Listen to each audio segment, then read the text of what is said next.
Hi again. This is the end chapter of Armageddon Now.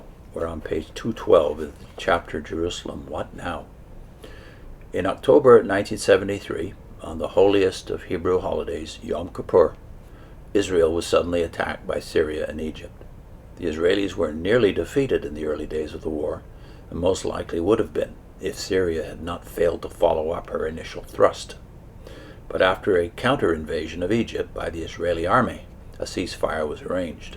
Both sides were recipients of massive military aid, the United States resupplying Israel after some hesitation, and the Soviet Union energetically supporting the Arabs. The result was a temporary Arab embargo on oil supplied to many Western nations, creating a distressing energy shortage. Some premillenarians slid into the traditional deterministic response, the Evangel magazine observing confidently that no one had solved the problem yet, but God would eventually, and Christianity Today reporting John F. Walvoord's assertion that Israel would never be destroyed. Others, however, feared for the very existence of Israel. A few liberal Protestant voices continued to question the very right of the state of Israel to exist. One of them said, "It is quite conceivable that Israel may have to die for world peace." But although offices of national organizations were usually officially quiet, there was more support for Israel at the local level than there had been in 1967. Judith Banke, writing for the American Jewish Committee, has explained the continued official antipathy of liberal Protestant bodies. Judith Banke says, quote, "It may derive from Christian theological presuppositions about the mission of Judaism, not so much the old Christian anti-Semitism, which held that the Jews must remain despised and dispersed throughout the earth because of their murder and rejection of the Messiah, but the new theological anti-Semitism, which holds, in effect, that Jews should not be permitted the trappings of normal nationhood to which other peoples are entitled, because their prophetic tradition calls them to a more universal mission." End of quote.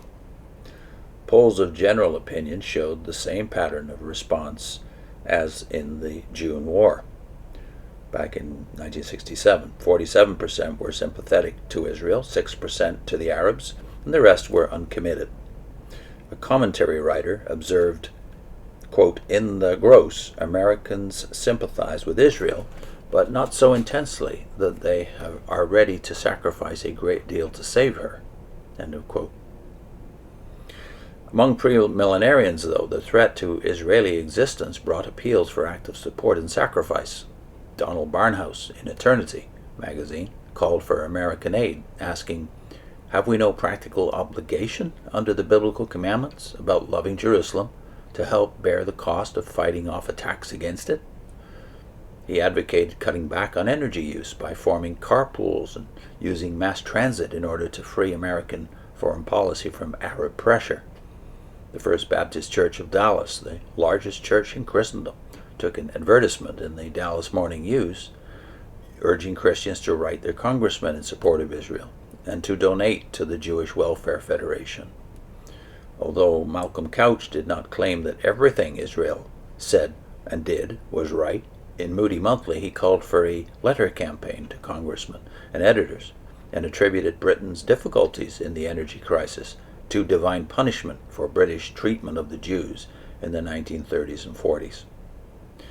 Among the veritable explosion of prophetic literature that has appeared since the 1967 war, one book was devoted exclusively to the Yom Kippur War. George Otis's The Ghost of Hagar was the result of his special trip to Israel during the war to get first-hand premillenarian coverage. Otis explained, "We Christians believe in fighting for God's people, the Jews, as well as praying for them." He called for continued national sacrifices. Quote, "The test of our willingness to bless the Jews will come as the novelty of the energy sacrifices wears thin. Beware of growing anti-Israel sentiments. The spreading effect of the oil shortage has brought more than inconvenience, lost jobs, shortages, higher prices, and recession. If we can hold steady, we will see the salvation of the Lord." End of the quote from George Otis. Otis further hinted that the peacemaker of the Yom Kippur War, Secretary of State Henry Kissinger, might possibly be the Antichrist.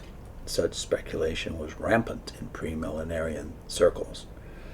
These appeals to action, in spite of the traditional taboos against the social gospel, may be attributed to the new threat to the very existence of Israel. Such a situation had never occurred before. But, on the other hand, these appeals may be, as explained above, an indication of a neo-evangelical trend towards social action on all levels. In recent years, some premillenarians have developed a more discriminating criticism of Israel's actions, but in times of crisis such as the Yom Kippur War, many are quick to revert to their standard 20th century response, a non-moral, deterministic support of Israel and a belligerent prejudice toward a demonic Russia. So that's the end of the last chapter. He has an epilogue, which we'll do next time. I'll put in a link to a video we did on Daniel 11 and 12, the King of the North, the King of the South. Long chapter. And this is entitled The Watchtower House of Cards. Indeed, the devil is in the details, and so is the Antichrist in these chapters, where that personage is called the willful king. Whether he's the king of the north or another king called the willful king is debated, but mostly it's assumed that it's the same person. The Antichrist is the willful king, also the king of the north. But as he says here and in the previous episodes of this chapter, there is division among conservatives about that. So I'll put in a link to that House of Cards,